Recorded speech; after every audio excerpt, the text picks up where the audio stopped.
बंदी जी, मैं 5 अक्टूबर को इंडिया से जापान आया हूँ। हम्म। तो यहाँ पे स्टडी एंड वर्क के लिए आया हूँ। मतलब हाँ। स्टडी भी करता हूँ और जॉब भी करता हूँ। तो यहाँ हम्म। पे अभी ऐसा इश्यू हो गया है कि यहाँ पे वेजिटेबल्स बहुत कम, रेयरली मिलते हैं, और मिलते हैं तो हम्म। बहुत महंगे मिलते हैं। हम्म। तो मोस्टली तो अनफॉर्चुनेटली मुझे ये तो अंडा और नहीं तो नॉन वेज को ही प्रिफर करना पड़ रहा है, ना चाहते हुए भी। हम्म। तो ऐसा इशू हो रहा है मेरे साथ। मतलब अभी देश काल में आपने चेंज किया तो उसके हिसाब से वहाँ पे जो व्यंजन वगैरह मिलते हैं वो तो मतलब हम स्वीकार कर सकते हैं। ऐसे भगवान जी ने तो भिक्षुओं को तो वो वही है ना, भिक्षुओं का बुद्धिज्म फैलने का कारण वही है कि बुद्धा ने उतने रेस्ट्रिक्शंस नहीं लगाए खाने पीने पे। क्योंकि क्या है कि बाकी के सर्वधर्म संप्रदाय में खाने के ऊपर बहुत सारे रेस्ट्रिक्शंस है। तो बुद्धा ने जाना है कि इससे कुछ मतलब नहीं है, है ना, कि आप क्या खा रहे हो क्या नहीं खा रहे हो। इससे कुछ मतलब नहीं है। मतलब किस बात से है कि आपका मन क्या है, आपके मन हम्म। में क्या चल रहा है, आपके मन में लोभ द्वेष मोह कितना उत्पन्न हो रहा है, अहंकार कितना उत्पन्न हो रहा है। इन चीजों को, यही प्रैक्टिस भगवान जी ने दी है। मनोपबंगा धम्मा, मनो सेठा मनो में। उन्होंने ये नहीं कहा कि व्यंजन पुबंगमा धम्मा, व्यंजन सेठा व्यंजन मया, है ना। आहार केवल हमारे जीवन के यापन के लिए है है ना। तो उस आहार को केवल जीवन यापन तक ही सीमित रखना चाहिए। उसका माइंड के ऊपर इम्पैक्ट नहीं पड़ना चाहिए, है ना। हम क्या कर लेते हैं, उसको माइंड के द्वारा इम्पैक्ट कर लेते हैं, है ना। हम्म। तो आहार के विषय हमें उतना फ्री रहना चाहिए कि जस्ट मुझे जीवित रहने के लिए खाना है ना, मुझे हाँ। उसको माइंड तक नहीं लेके जाना है। तो इसीलिए जब देवदत्त ने भगवान जी को पूछा था ना, कि देवदत्त की 5 शर्तें थी कि जैसे भिक्षुओं ने जंगल में ही रहना चाहिए, है ना, भिक्षुओं ने चारिका करके ही खाना चाहिए, और भिक्षु ने मांस नहीं खाना चाहिए, ऐसी उसकी एक डिमांड थी, मांस नहीं खाना चाहिए। तब भगवान जी ने बोला है कि जिनको जंगल में रहना है वो जंगल में रहेंगे, जिनको गांव में रहना है वो गांव में रहेंगे, है ना। तो जिनको चारिका करनी है चारिका करके खाएंगे, जिनको इनविटेशन मिला है वो इनविटेशन में जाके खाएंगे, और जिनको मांस मिला है वो मांस खाएंगे, जिनको नहीं खाना है वो नहीं खाएंगे, है ना। तो ये भगवान जी ने, मतलब ये जो मांस खाने का जो प्रश्न है बोला जाता है ना बुद्धिज्म में, बुद्धा ने उसके ऊपर चर्चा ही नहीं की है। वो चर्चा का प्रश्न है ही नहीं कि आप क्या खा रहे हो। चर्चा का प्रश्न ये होना चाहिए कि आपके मन में क्या उत्पन्न हो रहा है। लोभ द्वेष मोह मत्सर अहंकार घृणा, इन सभी चीजों को तो हमें त्यागना है ना। तो हम जो खा रहे हैं उस चीज के प्रति अगर हम घृणा करेंगे तो वह नहीं ठीक। अभी क्या होता है कि अभी आपको बहुत सारे लोग ऐसे होते हैं, बहुत वेजिटेरियन वेजिटेरियन करते हैं, है ना। लेकिन कभी ऐसे, जैसे वो सोयाबीन होता है, पता है, एक सोयाबीन जो मांस के जैसा दिखता है। तो समझो फॉर एग्जाम्पल उसको बार बार, वो हमारे एक थे, वो चेक करते थे, अरे ये मांस तो नहीं है ना, अरे जो मांस तो नहीं है ना। मतलब वो सोयाबीन है, वेज है, और उसको खाते वक्त आपके मन में क्या क्या उत्पन्न हो रहा है। और उन्होंने खा लिया, फिर एक जन ने उनके साथ प्रैंक किया, अरे ये तो मांस था। तो फिर अरे नहीं नहीं मैंने क्या खा लिया, और वो जाके थूकने लगे, है ना। और गीता भी उन्होंने तो कितना एकदम मन ऐसा कटु करके उन्होंने वो वेज को खाया। तो ये है, इसीलिए भगवान जी ने आम गंध सुत्त नाम से एक उपदेश है भगवान जी का, कि आम गंध मतलब क्या है कि आपका मन जब ऐसे घृणा मत्सर करके खाएगा तो वह आम गंध है। सही मायने में आम गंध मतलब जो मांस मच्छी आप खा रहे हो अंडा वगैरह, वह आम गंध नहीं है ना। मतलब आम गंध मतलब हम वो नाक पंच कर लेते हैं ना, ऐसी गंध आती है मछलियों की। मछली मार्केट में जाएंगे तो ऐसे नाक बंद कर लेते हैं। तो जो जनरली मांस होता है तो उसका बास आता है, अंडे का बास आता है, मांस का बास आता है। तो वह ऐसा हम नाक बंद कर लेते हैं। लेकिन रियलिटी में कहा है कि जो नाक कहाँ से बंद हो रहा है, जो हमारे मन में चल रहा है। जब हम घृणा करके खा रहे हैं तब आम गंध है। जब हम किसी के प्रति ईर्ष्या कर रहे हैं तब भगवान जी ने बोला कि आप आम गंध को सेवन कर रहे हैं। जब आपके मन में चोरी का विचार, व्यभिचार का विचार, ये सब अहंकार के विचार आ रहे हैं, तब आप मन के माध्यम से आम गंध को सेवन कर रहे हो, है ना। तो जो हम खा रहे हैं वो दुय्यम है, सेकेंडरी है। भगवान जी ने उसको कभी प्रायोरिटी नहीं रखी है। प्रायोरिटी चीज है कि हम मन के ऊपर कितना काम कर सकते हैं, मन को कितना प्यूरिफाई कर सकते हैं, मन को कितना शांत रख सकते हैं, दुविधा युक्त परिस्थिति में भी मन को कितना स्टेबल रख सकते हैं, रिलैक्स रख सकते हैं, खुश रख सकते हैं जबकि प्रतिकूल परिस्थिति है। हमारे मन चाहा नहीं हुआ तब भी मन कितना शांत है। इस चीज को हमें ये करना है। और ये क्या है, जब हम खाने पे फोकस करेंगे तो क्या होगा कि हम बायोलॉजी में लिमिटेड रहेंगे, बायोलॉजी के ऊपर कभी नहीं जा पाएंगे। लेकिन जो निर्वाणा वगैरह ये कंसेप्ट है, एनलाइटनमेंट, ये बायोलॉजी के परे जाने की प्रोसेस है। तो बायोलॉजी के परे जाने के लिए आपको इन सब चीजों को, ये बायोलॉजी को व्यर्थ समझना पड़ेगा। इनको प्रायोरिटी नहीं देनी पड़ेगी, है ना। शरीर क्या है, ये खा खा रहे क्या पी रहे हैं, इसके ऊपर अगर आपको उठना है, नेचर के जो अलग अलग आयाम आपको चूज करने हैं, तो सभी चीजों को आपको एकदम खुले माइंड से ऐसे आपका माइंड वैस्ट करना है। क्योंकि जैसे समझो हम अश्म युग में थे, हमारे पूर्वज, तो वो क्या खाते थे, है ना, वो तो शिकार करके ही तो खाते थे ना। उनको कहाँ खेती का नॉलेज था, तो वो उन्होंने कैसे सरवाइव किया, है ना।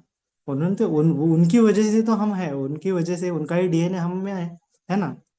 तो ये है, गलत है नहीं, गलत हमारा मन बना देता है, गलत हमारे बिलीफ सिस्टम बना देते हैं, है ना। तो इस बिलीफ सिस्टम से हमें बचना है, इस बिलीफ सिस्टम से हमें छूटना है, इस बिलीफ सिस्टम से हमें परे जाना है। जो निर्वाण है, रिलैक्स स्टेट ऑफ माइंड है ना, जो नेचर के अलग अलग आयाम है, उनको समझने के लिए आपको ये बायोलॉजी के बारे में ज्यादा विचार नहीं करना चाहिए। और इसीलिए बुद्धा ने बताया, भिक्षुओं को बताया कि ये बॉडी और ये बायोलॉजी के ऊपर ज्यादा ध्यान मत दो, ध्यान दो अपने मन के ऊपर, मन के भीतर, है ना। तब जाके कल्याण होगा, तब जाके कहीं ना कहीं आपको दुख मुक्ति की अवस्था, निर्वाण की अवस्था, ध्यान की अवस्था आपको प्राप्त होगी, है ना। तो हमारा हमें फोकस हमें शिफ्ट करना है मन के ऊपर। ये क्या खा रहा है, क्या खा रहा है, देश काल के अनुसार तो वो चेंज होता ही रहेगा। बहुत सारे भिक्षु बुद्धिज्म को देखते हैं हम, वहाँ था, आप जापान में भिक्षु भी देखते होंगे, वो क्या खाते हैं फिर, है ना। तिबेट में इन जैसे जो ये हिमालय वगैरह में, इसमें जो ठंड प्रदेश में रहने वाले जो लोग होते हैं, वो जैसा आहार लेते हैं वही भिक्षुओं को देते हैं, वही भिक्षु खाते हैं, है ना। तो जिस प्रदेश में भिक्षु जान गया है, उस प्रदेश में जो जो आहार मिलेगा उसको वो सेवन करना पड़ेगा, ऐसा मतलब बुद्धा ने बताया। क्योंकि ऑप्शन ही नहीं है, अगर आप केवल सरवाइव करने के लिए आपको खाना है, रेदर देन उसके अलावा आप आपका जीव जो है आम गंध का विचार करते हो, तो आपको थोड़ा आपका पर्सपेक्टिव जो है बदलने की जरूरत है। तो इस प्रकार से भगवान जी ने ये बताया है, केवल हमें मतलब प्राणी इंसान मतलब मार काट नहीं करनी है, हमें जानबूझ कर नहीं खाना है। अगर कोई दे रहा है, अगर मिल रहा है कटा हुआ है, तो इट्स ओके, खा रहे हैं, मतलब वही आहार है, प्रमुख आहार, दूसरा कुछ नहीं मिल रहा है, तो आपको सरवाइव करने के लिए खाना ही पड़ेगा ना, है ना। और सरवाइव नहीं करेंगे तो कैसा होगा, है ना। एक अपने रामानुजन हुए हैं, मतलब अभी 200 150 साल पहले, ब्रिटिश एरा में। तो वो बहुत बड़े गणित तज्ञ हुए हैं, उन्होंने वो इन्फिनिटी का कुछ कैलकुलेशंस वगैरह दिया है मैथमेटिक्स में। तो वो जब फॉरेन में गए तब वो शाकाहारी थे, उनको रोज नहाने का था वो, कि नहीं मुझे रोज नहाना है, शाकाहारी खाना है। तो इस ठंडे प्रदेश में विंटर के सीजन में वहां पे बर्फ गिर रही है और ये शाकाहार के पीछे भगे हुए हैं, खुद का वो अलग पातेला रखते हैं, अलग से पानी गर्म करते हैं, है ना। और वो हर रोज नहाते हैं इतने ठंडी में, तो उनको न्यूमोनिया हो गया। और फिर उनका शरीर नहीं खाने की वजह से बहुत ज्यादा दुबला पतला हो गया, और उनकी जल्दी ही डेथ हो गई। यंग थे, बहुत यंग थे, लेकिन उनकी डेथ हो गई। क्यों? क्योंकि ये शील व्रत परामर्श की वजह से, इसको बोलते हैं शील व्रत परामर्श की वजह से, शीलों को इतना खींचना कि खुद की जान चली, मतलब अलग ढंग से, है ना। ये शील केवल क्या है कि आपको माइंड शुद्धि के लिए है। और इस शील पालन करते ही अगर आपका माइंड ऐसा फंस रहा है कहीं ना कहीं, तो तब जाके शील व्रत परामर्श हो जाता है ना। आपका माइंड ऐसा फंसना नहीं चाहिए शीलों शीलों में। आपका माइंड शील पालन करते वक्त रिलैक्स रहना चाहिए, है ना। शील शील पालन मतलब ये जो व्रत है, व्रत व्रत के बारे में बोला है जनरली, जो शील व्रत बोलते हैं। व्रत पालन करने के लिए आपको व्रत में थोड़ा आगे पीछे किया तो चल जाता है। व्रत मतलब नहीं क्या वो एकदम कठोर नियम बोलते हैं, रेस्ट हम नहीं, ये करना ही है, नहीं नहाना ही है, ये व्रत होता है। तो भगवान जी ने इसे व्रत के लिए नहीं बोला है कभी, है ना, कि आपको वो करना ही पड़ेगा, ऐसा नहीं कभी बताया। मध्यम मार्ग है, नहाना है तो नहाओ, नहीं नहाना नहीं मत नहाओ, कोई दिक्कत नहीं, नहाने से कोई होने वाला नहीं है ना। काम मन पे करना है। तो इन चीजों को हमें समझना है। तो अगर देखो रामानुजन जो अपने अगर ज्यादा जिंदा रहते तो कितना अगर वो डिस्कवरी कर पाते, कितना अगर मैथमेटिक्स हमारा आगे चला जाता। लेकिन नहीं, केवल बिलीफ सिस्टम के कारण सब ये हो रहा है, नॉलेज से हम वंचित रह रहे हैं। तो यही हो रहा है ना। तो हमें इन सभी बिलीफ सिस्टम से छूटना है, हमारे नॉलेज को इनफाइनाइट बनाने के लिए ये हमें करना ही पड़ेगा, है ना। आपको फ्री रखना है, माइंड को रिलीज रखना है, ठीक है। तो इस प्रकार से वंदा में आदरणीय पूजनीय भंते जी। मंगल हो, सुखी हो। भंते जी, मुझे ना सुबह सुबह जब प्रवचन चलते हैं तो उस समय में भी नींद आ जाती है, और मेडिटेशन करते समय में भी कब नींद आ जाती है मुझे समझ में ही नहीं आता, फिर एकदम से उठ पाते हैं। तो उसके लिए क्या करना चाहिए भंते जी? रात को जल्दी सोया करो। नहीं, सोने पे, हाँ, जल्दी सोने पे भी है तो जब उठते हैं तो वो मतलब कभी अक्सर करके तो प्रवचन चलते रहते हैं, बीच प्रवचन होता है, उसके बाद में कब क्या हो जाता है मुझे समझ में ही नहीं आता एकदम से, तो कि जो तो सुबह जब आपकी क्या नींद किया पूरी जाए। होगी ना, तब आपकी नींद जब पूरी होगी, सुबह का मेडिटेशन का कैसा है कि जब नींद पूरी होती है ना, तभी प्रॉपर मेडिटेशन होता है। अगर नींद नहीं पूरी हुई तो मेडिटेशन में नींद आएगी। तो आपको नींद पूरी लेनी है पहले, है ना। आराम ढंग से करना है पहले।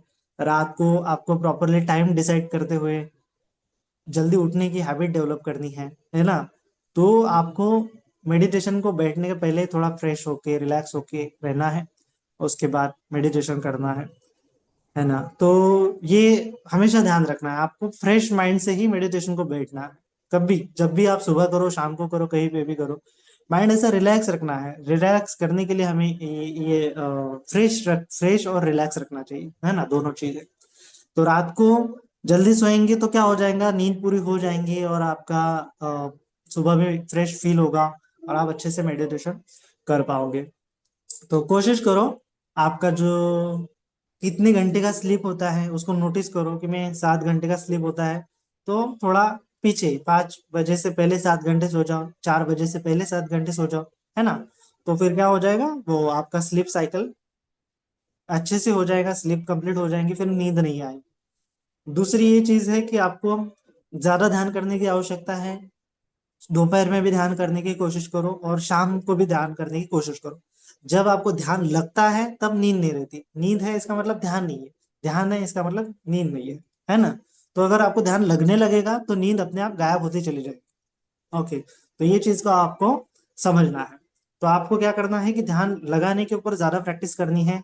सुबह नहीं लगता तो दोपहर में, इवनिंग में, नाइट में आपको ज्यादा ध्यान लगना चाहिए। आपको फील होना चाहिए कि आपको ध्यान लग रहा है। फिर सुबह जाके आप जब मेडिटेशन करोगे तो आपको नींद नहीं आएगी, है ना। तो इस प्रकार से आप कोशिश करो। उसके लिए तो सुबह के लिए तो कोई प्रयोजन नहीं है, लेकिन दोपहर में अगर आपको नींद आती है ध्यान करते समय, तो उस समय में आप वॉकिंग मेडिटेशन कर सकते हैं, है ना। थोड़ा थोड़ा टहलना है, उठना है, फिरना है, फ्रेश हो जाना है, फिर जाके बैठना है। इस प्रकार से भी आप कर सकते हैं। थोड़ा नींद को भगाने के लिए आपको अलग अलग तरीके यूज करने पड़ेंगे। तो भगवान जी ने बताया, जैसे आप टहल सकते हैं, आप जो है आ, मुंह पे वॉश कर सकते हैं, है ना, पानी मार सकते हैं, थोड़ा सा खड़ा रह के स्टैंडिंग मेडिटेशन कर सकते हैं, फिर बैठ सकते हैं, ऐसे अलग अलग पर्याय कर सकते हैं। या फिर मेडिटेशन में अगर कहा जाए तो आलोक संन्या बोला जाता है। आलोक संन्या का मतलब कि जैसे आप जब आंख बंद करते हैं ना, तो आंख बंद करने के बाद आप लाइट की तरफ देखते हो तो कैसा एकदम ऐसा आपको पता होता है कि मैं लाइट की तरफ देख रहा हूँ, है ना। जब लाइट की तरफ नहीं होता, हमारे सामने अंधेरा होता है, तो वो आलोक नहीं होता, वो हमारे आंखों के सामने। तो मेडिटेशन करते समय अगर नींद ज्यादा आ रही है तो वो जो आलोक है आंखों के सामने, जो थोड़ा सा हमें व्हाइट व्हाइट सा दिख रहा है, प्रकाश प्रकाश सा दिख रहा है, उसको उसके ऊपर स्मृति को बनाते हुए, अरे प्रकाश है और आनापाना, प्रकाश है और आनापाना, इस प्रकार से नोटिस करते समय भी आपका जो नींद लगने का स्वभाव है वो गायब होता चला जाएगा। ऐसे भी कर सकते हैं। तो ये अलग 6 प्रकार से भगवान जी ने अलग अलग उपदेश दिए हैं नींद को भगाने के लिए। तो आप कर सकते हैं। और ज्यादा ही आलस्य है तो मरणानुसति के बारे में भी भगवान जी ने सुझाव दिया है कि मरणानुसति का अगर रिकलेक्शन करेंगे तो वो आलस्य चला जाता है। तो उसको प्रॉपरली करने के लिए आप यूट्यूब पे जाएंगे, 1 घंटे का भगवंते गुणानंद भंते जी का अच्छे से प्रवचन है मरणानुसति के ऊपर, तो आप सुन सकते हैं, है ना? भद्द जी, मेरे मन में जो सवाल कभी मैंने विचार भी नहीं किया, तो भी विचार आते हैं। तो जो विचार अच्छा। आने के बाद में जो जो क्रिया चलती है कि भाई ऐसे मेरे मन में क्यों आया विचार, आया तो मैंने जान लिया उसको कि भाई विचार आया, ये अच्छा नहीं है। तो उस पर प्रतिक्रिया करें तो वो वो गहरे गहरे संस्कार बनते हैं क्या, उस पर प्रतिक्रिया करे तो? ऐसा मुझे पूछना था। मन में विचार मैंने सोचा भी नहीं तो भी विचार आज आ गए।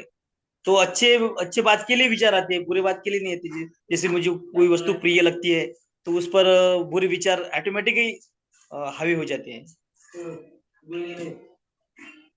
तो वही है, विचार जब आपको आ रहे हैं तो आप उस समय में जो धम्मा है, धम्मा के विचार उत्पन्न करने चाहिए, है ना। जो मतलब जो हमारे मन में अकुशल उत्पन्न हो रहा है, तो उसको आपको हटाते हुए उस समय में कुशल उत्पन्न करना है। अकुशल विचार उत्पन्न हो रहा है तो उस समय में उसको हटाते हुए हमें कुशल विचार उत्पन्न करना है ना। जैसे लोभ का विचार उत्पन्न हो रहा है तो आपको अशुभ भावना के बारे में बताया है, द्वेष का उत्पन्न हो रहा है तो आपको मैत्री भावना के बारे में बताया है ना। तो आपको ये मतलब धम्मा का रिकलेक्शन करना है। तो अगर आपको ये बार बार हो रहा है तो आपको धम्मा का चिंतन मनन ज्यादा करना चाहिए, है ना। धम्मा के ऊपर चिंतन मनन करना चाहिए कि भगवान जी ने जो थ्योरी बताई है, भगवान जी ने जो शिक्षा बताई है, वो कैसे है, क्या है। आपके माइंड में हमेशा चलना चाहिए कि बुद्धा की शिक्षा क्या है, कैसे है ना। विचार करना चाहिए कि भगवान जी ने कैसा बताया कि ये जगत नश्वर है, तो नश्वरता को देखने की कोशिश करनी है ना। किस प्रकार से नश्वर है सोचने की कोशिश करनी है ना। भगवान जी ने बताया कि ये मैं नहीं हूँ, मेरा नहीं, ये सब निकल जाएगा। तो आपको ऐसे डीप डीप लेवल के धम्मा का चिंतन मनन करना पड़ेगा। और उस लेवल पे जब आपको धम्मा थॉट लेवल पे अच्छे से समझ में आएगा, तो फिर ये जो आपको बार बार रिपीटेटिवली थॉट आते हैं वो कम हो जाएंगे, है ना। तो जो आपको आता है उसके अपोजिट आपको थॉट करना है। जैसे लोभा का आ रहा है तो आपको अनित्य का दर्शन करना है कि सब कुछ छूटने वाला है, मैं किस चीज को कलेक्ट करूँ, ज्यादा कैसे ग्रहण संग्रह बनाऊं, है ना। सब कुछ तो छूटने वाला है, मैं मरने के पश्चात तो ये सब कुछ निकलने वाला है। इस प्रकार से आपको थोड़ा एकदम शांत रहते हुए सोचना है, धम्मा का बारे में सोचना है ना। तो ये सोच सोच के आपके सोच में धम्मा आ जाएगा। तो आपके सोच में धम्मा जब आ जाएगा तो आपके विचार जो है वो धम्मा के हो जाएंगे, जो अकुशल वाले हैं वो धीरे धीरे हटते चले जाएंगे। तो हमें एक हमारे मन को आदत लगानी पड़ेगी कि धम्मा का चिंतन मनन करने की, है ना। तो आपको जब भी समझो थोड़ा सा मौका मिले तो थोड़ा सा धम्मा के बारे में चिंतन मनन करना है। यूं तो हम करते हैं, धम्म देशना भी हम सुनते हैं, लेकिन उसके ऊपर रिकलेक्शन चिंतन मनन करना उसका कि अरे बंदे जी ने ऐसा बताया है ना, मैंने ऐसा पढ़ा है, ऐसा मैंने सुना है, भगवान जी ने ऐसा बताया है, तो ये किस प्रकार से है ना। उसको और ढंग से समझने की कोशिश करनी है, अपनी प्रज्ञा के अनुसार उसको फील करने की कोशिश करनी है, जानने की कोशिश करनी है। तो ऐसा अगर हम चिंतन मनन करेंगे तो हमारी प्रज्ञा का भी विकास होता है, धम्म भी समझ में आने लगता है, और ये अकुशल विचार भी हटने चालू हो जाते हैं, है ना। तो ऐसा आप कर सकते नमो बुद्धाय बंदे जी। हैं। बंदे जी, हमारा प्रश्न है कि जैसे जो मनुष्य है तो इसी पृथ्वी पे एक ही कल्प में बार बार जन्म लेता है, या फिर जैसा तथागत ने बताया है कि 10,000 चक्रवाल में गैलेक्सी है, तो वहां पर भी हमारा जन्म हो सकता है कि हम इसी चक्रवाल में हमारा जन्म होते रहता है। नहीं नहीं, कहीं पे भी हो सकता है, किसी भी जगह जगह में जितने भी चक्रवाल है, 10 सहस्त्र तो है, उसके अलावा भी इन्फिनिट है। तो कहीं पे भी हमारा जन्म जो है हो सकता है। ऐसा नहीं कि इसी चक्रवाल में होगा रिपीटेटिवली। अगर आपका जुड़ाव है, चिपकाव है इस चक्रवाल के प्रति तो होता है। लेकिन जनरली बहुत सारे चक्रवाल होते हैं कि सेम सेम ही होते हैं, ज्यादा डिफरेंस ही नहीं होता, ऐसे भी बहुत सारे होते हैं, है ना। हो सकता है कि हमारे पृथ्वी के जैसा ही वहां पे दूसरी पृथ्वी हो सकता है। तो है ना, कुछ भी हो सकता है, क्योंकि ये जगत बहुत आश्चर्यों से भरा हुआ है ना, और है ऐसा। लेकिन हम उस आश्चर्य को जब तब तक नहीं जान पाएंगे कि जब तक हमें वो बोधि ज्ञान नहीं मिलता, एनलाइटनमेंट नहीं मिलता, निर्वाणा नहीं मिलता, है ना। तो जब निर्वाणा मिल जाता है तो सारे के सारे प्रश्नों के उत्तर हमें मिल जाते हैं। तो इसीलिए निर्वाणों को पाने की कोशिश करना है। लेकिन हमारा जन्म जो है कहीं पे भी हो सकता है, क्योंकि माइंड कहीं पे भी कभी भी उत्पन्न हो सकता है। वो बहुत फास्ट मूव करता है कि उसके जैसा इस जगत में कौन सी फास्ट है ही नहीं है, उसकी उपमा ही नहीं है ना। यहाँ पे कोई व्यक्ति अगर मरा है, ऐसे मरा है समझो, और वैसे वहां पे उत्पन्न होता है। वो कितना भी करोड़ों करोड़ों किलोमीटर का अंतर हो, यहाँ पे फ्लैश में मरा हो और यहाँ पे वो उत्पन्न हुआ, है ना। आग लपक झपकने का भी टाइम नहीं जाता, ऐसे मरा और वहां ऐसे उत्पन्न हुआ, बिजली के जैसा। और इतने कितने कितने कितने कितने गैलेक्सीज का अंतर हो सकता है उसमें। इतने फास्ट माइंड जो है यहाँ से वहां उत्पन्न हो सकता है। तो ये है कि हम कहीं पे भी किसी भी चक्रवात में उत्पन्न हो सकते प्रश्न ये था मम्मी, अधिष्ठान अधिष्ठान संकल्प कैसे लेते हैं इसे? कैसे हैं। लेना ओके, चाहिए? अधिष्ठान कैसे लेना चाहिए, कैसे लेते हाँ। हैं। अधिष्ठान का मतलब देखो कैसा है कि कोई भी काम जो है, हम जो छोटे मोटे काम करते हैं वो बिना अधिष्ठान के, बिना संकल्प के हम कर ही नहीं सकते, है ना। जैसे आपको होमवर्क करना है तो आपको पहले सोचना पड़ता है ना कि मैं घर में जाके होमवर्क करूंगी, है ना। पहले खेलूंगी, फिर खेलने के बाद होमवर्क करूंगी, या फिर टीवी देखूंगी, फिर उसके बाद होमवर्क करूंगी। तो ये क्या है, एक टाइप का आपका अधिष्ठान ही है। और जब आप उसको पूरा करते हो कि आपने सोचा है कि मैं ये धम्म देसना होने के बाद, धम्म प्रवचन होने के बाद, मैं खाना खाने के बाद होमवर्क करूंगी, है ना। तो आप जब उसको पूरा करोगे, आप मतलब आपने सोचा पहले, अभी समझो टाइम है, आपने सोचा है कि मैं प्रवचन होने के बाद, खाना खाने के बाद होमवर्क करूंगी। तो ये क्या है, आपके माइंड में उठा संकल्प है ना। आपका इंटेंशन उठा है, आपको करना है, अभी वो अभी हुआ नहीं है ना। फिर जब वो समय आता है, जब आप भोजन कर लेते हो, है ना, और उस समय के बाद फिर आपका मन करता है कि नहीं मुझे होमवर्क नहीं करना है, मुझे टीवी देखनी है, मुझे मोबाइल देखना है। तो क्या हो रहा है, आपका संकल्प अभी कमजोर होते जा रहा है ना। आपका मन दूसरी जगह पे भाग रहा है, वो संकल्प की तरफ नहीं रह रहा है ना। तो आपको क्या करना है कि आपका संकल्प पूरा कर कब होगा, कि जब आपने जो सोचा था वो आप एक्शन में लोगे, है ना। आपने सोचा था कि होमवर्क करूंगा, और फिर आप उसको एक्शन में ले रहे हो। तो एक्शन में ले रहे हो उस समय में वो संकल्प आपका पूरा होता जा रहा है ना। और इसी संकल्प को अगर आप मतलब बहुत मजबूती के साथ करते हो कि नहीं मैं होमवर्क करूंगी, मतलब करूंगी ही, है ना, चाहे कुछ भी हो जाए, चाहे मम्मी खाना बनाए नहीं बनाए, लेकिन फिर भी मैं होमवर्क करूंगी, तो इसको बोलते हैं अधिष्ठान, है ना। एकदम मतलब मजबूती का संकल्प। तो अब चाहे कुछ भी हो जाए, कोई भी आप फ्रेंड आ जाए कि बोले चलो खेलने के लिए, लेकिन नहीं, आपने संकल्प लिया है कि मैं होमवर्क करूंगी ही करूंगी इस टाइम पे, तो आप उसको करते ही हो। तो उसको बोलते हैं अधिष्ठान, है ना। तो संकल्प मतलब आपकी चेतना होती है, और अधिष्ठान मतलब एकदम स्ट्रांग डिटर्मिनेशन बोलते हैं उसको इंग्लिश में। एकदम डिटर्मिनेशन के साथ आपको काम करना होता है। तो हर चीज का हम डिटर्मिनेशन ले सकते हैं, खेलने का ले सकते हैं, किसी भी चीज का ले सकते हैं, लेकिन हमें क्या करना है, भगवान जी ने क्या बोला है, हमें सम्यक संकल्प लेने चाहिए, राइट डिटर्मिनेशन होना चाहिए। सम्यक का अर्थ क्या है, कि जो हमारे भलाई का है, जो दूसरे का भी भलाई का है, सबके भलाई का है, ऐसा हमारा डिटर्मिनेशन होना चाहिए कि ऐसा मैं काम करूंगा, करूंगी कि जिसकी वजह से मेरा भी कल्याण होगा और लोगों का भी कल्याण होगा। जैसे बाबा साहब आम्बेडकर जी ने डिटर्मिनेशन लिया था ना कि मैं सभी लोगों का भलाई करूंगा, है ना। और फिर वो डिटर्मिनेशन के साथ उन्होंने हम पढ़ाई किया, और उसके लिए वो दिन रात रात भर जागते रहते, 18-18 घंटे उन्होंने अभ्यास किया, पढ़ाई की, और तब जाके उन्होंने भारत देश को गुलामों से मुक्त किया। ये जो पूरा इतिहास है उसकी पुनर्रचना की, क्योंकि उनका डिटर्मिनेशन था, है ना। तो डिटर्मिनेशन लिया है तो आपको उसके लिए बहुत सारा काम भी करना पड़ता है ना। ऐसा नहीं है कि डिटर्मिनेशन लिया और भूल गए, मैंने सोचा कि सुबह में होमवर्क करूंगी लेकिन उठे ही नहीं, तो इसको डिटर्मिनेशन नहीं बोलते हैं। डिटर्मिनेशन को मतलब आपको उसका पूरा करने के लिए आपको बाकी की चीजों को साइड में रखना पड़ेगा, और होमवर्क को प्रायोरिटी देना पड़ेगा, उसके बाद बाकी की चीजें, है ना। तो उसको बोलते हैं डिटर्मिनेशन, है ना, उसको बोलते हैं अधिष्ठान। ठीक है। तो ऐसे आपको सम्यक संकल्प लेने चाहिए, सम्यक अधिष्ठान लेने चाहिए, कि जिसकी वजह से आपका कल्याण हो, भला हो, है ना। ठीक। प्रणामी बनते जी। मंगल हो सुखी। मेरा प्रश्न ध्यान के संदर्भ में था। हम्म। जब हम ध्यान करते हैं तो पहले हम्म। जब ध्यान लगाते हैं तो एक मोटे मोटे विचार होते हैं जो आते हैं और हम्म। हम उनमें बंधते हैं और फिर से दूर करते हैं। परंतु मैंने देखा आगे की स्थिति में, जैसे कि जब चित्त एकदम शांत हो जाए, विचार वितर्क नहीं होते हैं और जब शून्य होता है, फिर भी ऐसा अनुभूति हुआ कि मेरे अंदर मतलब विचारों जैसे बहुत छोटी छोटी चीजें कुछ आ रही हैं जा रही हैं, आ रही हैं जा रही हैं, आ रही हैं जा रही हैं। बहुत वो ना मतलब प्रभावित भी नहीं कर रही हैं, ना ही मुझे पकड़ रही हैं, हम्म। लेकिन वो खाली नहीं है, वहां पे अभी भी कुछ चल रहा है।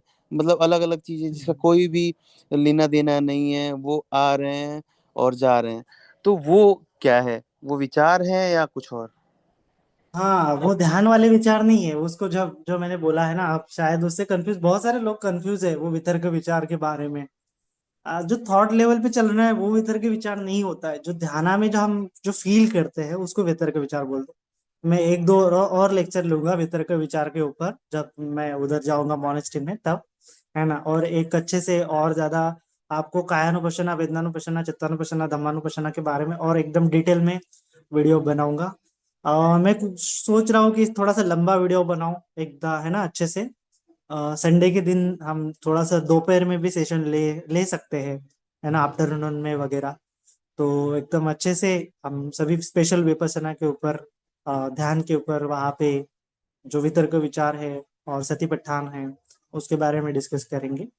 तो कैसा होता है कि शुरुआत में आपका ध्यान जो है बॉडी में रहना है ना। लेकिन भगवान जी ने क्या बोला कि हमारा माइंड जो है चार जगहों पे रहता है।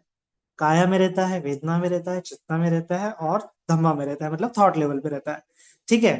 तो जब माइंड समाहित है, माइंड क्या है, भगवान जी ने बोला है ना, समाहितो चित्तं यथा भूतं पजानाति। तो जब मन समाहित है, समाहित का अर्थ क्या है कि वो किसी एक जगह पे स्टेबल है, एक जगह पे जैसे चिपका हुआ है, जैसे मक्खी जैसे गुड़ पे चिपक चिपक जाती है वैसे, है ना।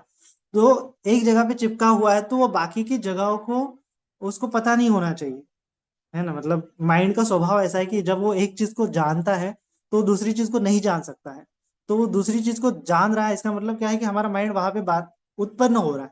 तो हमें क्या मतलब फ्लक्चुएट हो रहा है, वो वहां से यहाँ, यहाँ से वहां, वहां से यहाँ, यहाँ से वहां। तो वो फ्लक्चुएट को हमें बंद करने का वो बंद जब हो जाता है उसको भी बोलते हैं ध्यान। ध्यान का अर्थ क्या है कि माइंड एक जगह पे कहीं ना कहीं समाहित हो गया है। तो क्या होता है कि कभी कभी शुरुआत में एक जगह पे रहता है, फिर फ्लक्चुएट हो जाता है, एक फिर यहाँ से आता है। मतलब जैसे हमारे बहुत सारे माइंड है ना, कितनी माइंड है, कितने चित्त हैं, 89 प्रकार के चित्त हैं। तो कहीं यहाँ पे चिपक जाते हैं, एक आधा चित्त उड़ के जाता है थॉट के जगत में, फिर से यहाँ से आता है, फिर यहाँ से जाता है उड़ के फिर से, क्योंकि मन का स्वभाव ही है ऐसे फ्लक्चुएट होना, चंचलता बोलते हैं ना उसको।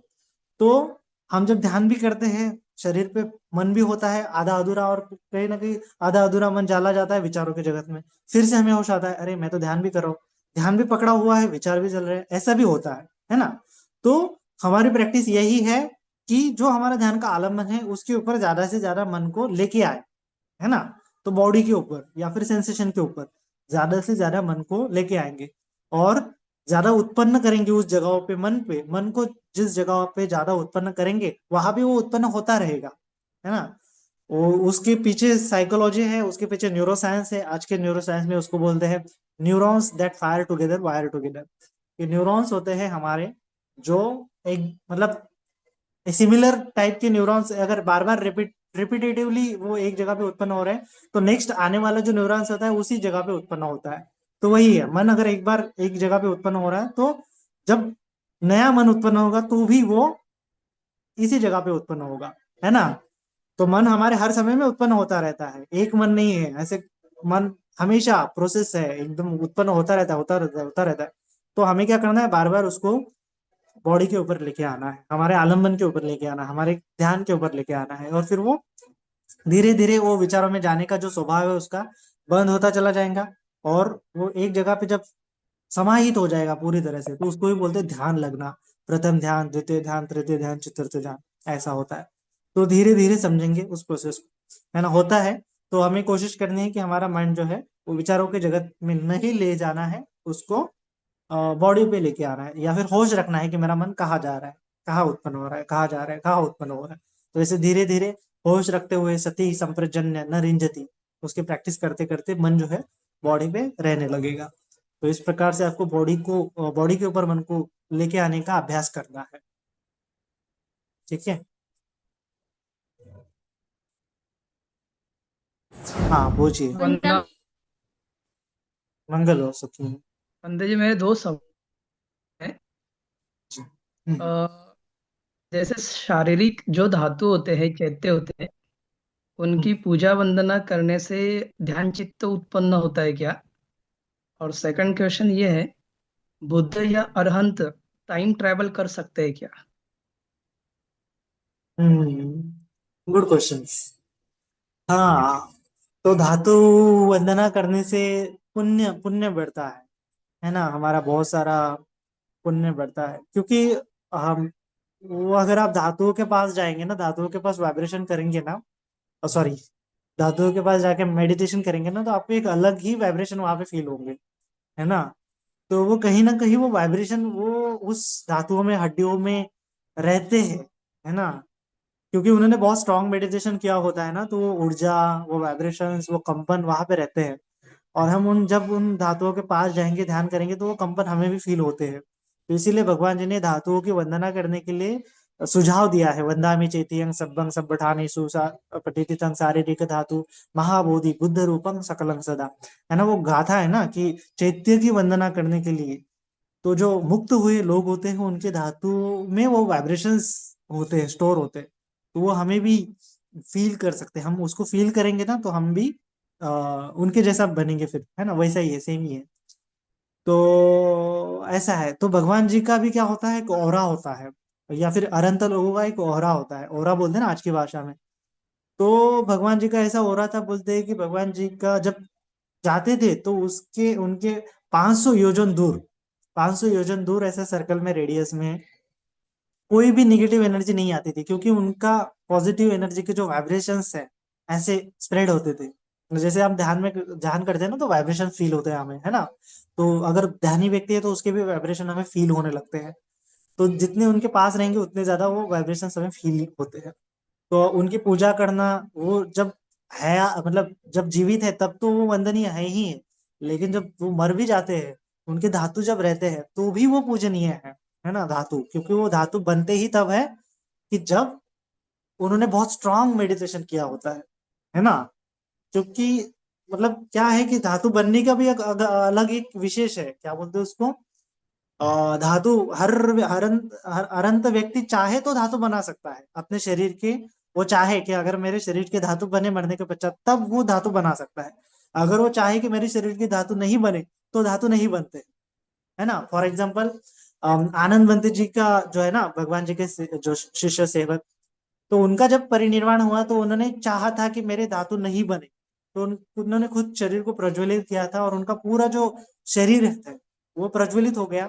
तो दो नगरों में युद्ध हुआ कि मेरे हमारे यहाँ पे परिनिर्वाण लेना चाहिए, हमारे यहाँ परिनिर्वाण लेना चाहिए। तो आनंद बंदी जी ने, बीच में नदी थी, नदी के ऊपर वो गए, आसमान में अभिनय दिखाई, उड़े, और वहां पे वो उन्होंने खुद के शरीर को प्रज्वलित कर लिया, और जो उनकी बॉडी पूरी राख हो गई, और वो नदी में गिर गई। तो धातु नहीं निकले, पूरी राख हो गई, और वो नदी में उनकी राख जो है, रक्षा जो है, बह गई। तो धातु नहीं मिले, ठीक है। तो ये है, तो उन्होंने चाहा कि धातु नहीं बने, उस प्रकार से उन्होंने परिनिर्वाण लिया। अगर कोई अरंत चाहे कि मेरे शरीर से धातु निकले, तो उसको परिनिर्वाण लेते समय उस प्रकार का मेडिटेशन करना पड़ता है ना। तो एक प्रकार से वो मेडिटेशन करते हुए वो धातुओं को, अपने धातुओं का एग्जिस्टेंस बनाए रखने के लिए वो प्रयास कर रहा है, एक प्रकार से कहा जाए तो। और फिर वो, क्योंकि लोगों के कल्याण के लिए, क्योंकि उनको पता होता है कि लोग इनका दर्शन करेंगे, फायदा उठाएंगे, तो वो लोगों के कल्याण के लिए अनुकंपा करते हुए खुद के शरीर के धातु बनाते हैं, है ना।